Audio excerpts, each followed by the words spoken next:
All right, picking back up, but we left off with wildlife value.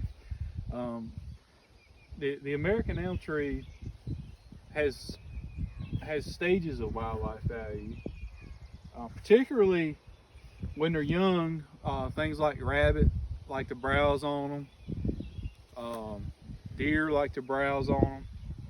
So there's lots of different types of wildlife that will chew on them when they're young. As they mature, one of the things that you can definitely think about with the elm tree is it will be a great nesting spot for some types of birds.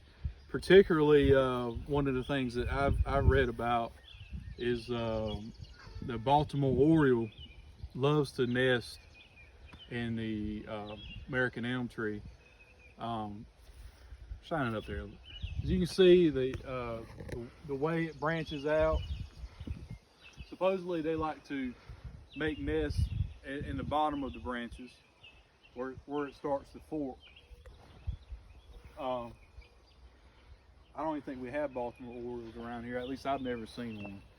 So I don't know if I'll experience that. But a tree that lives a long time, you know, the longer it lives, the more carbon dioxide it traps. So people are concerned about the environment. They're concerned about trees and, okay, what do we do to help with CO2 emissions? Well, a long-lived tree is a great way to help with that, because you can by planting one of these trees, you can ensure that for many years, maybe even centuries, this tree will trap carbon dioxide and clean the air and put out oxygen. So that's good for everybody. Timber value, these trees are well known, were very well known in the railroad industry. Many of your railroad ties used to be made of American elm. It's strong wood, it's hard wood, it's very rot resistant wood. So it can definitely be used in the forestry industry as well. So that's something to think about. I can't really think about anything else, but I will say this: in older trees, one of the things to think about too with older trees, as far as wildlife value, is it at some point it's probably going to have a cavity in it.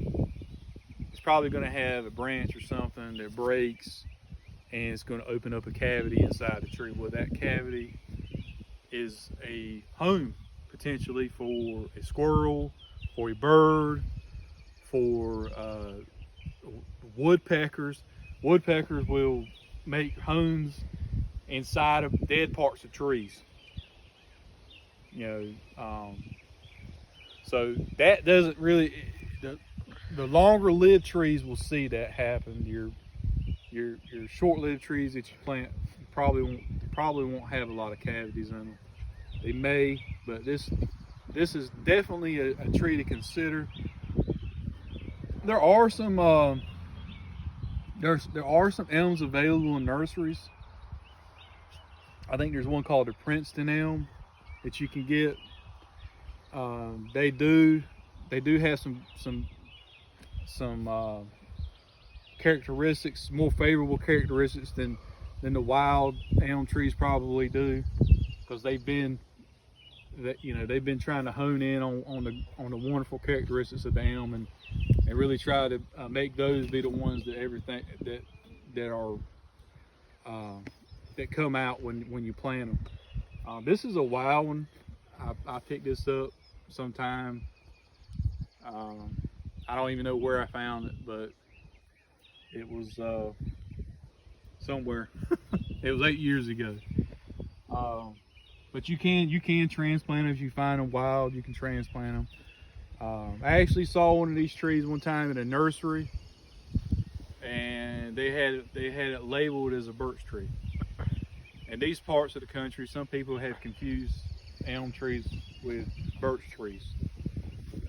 They're not birch trees. They are the Ulmus family, which is the elm family, and there's several actually in the Ulmus family that are native here, but this is one of them.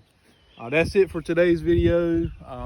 We'll be talking more about different trees, bushes, wildlife, and things down the road. If you guys have a particular tree that you want me to talk about, or any type of wildlife, and how in regards to trees or bushes, please drop a comment below. Anyways, thank y'all. Y'all be safe.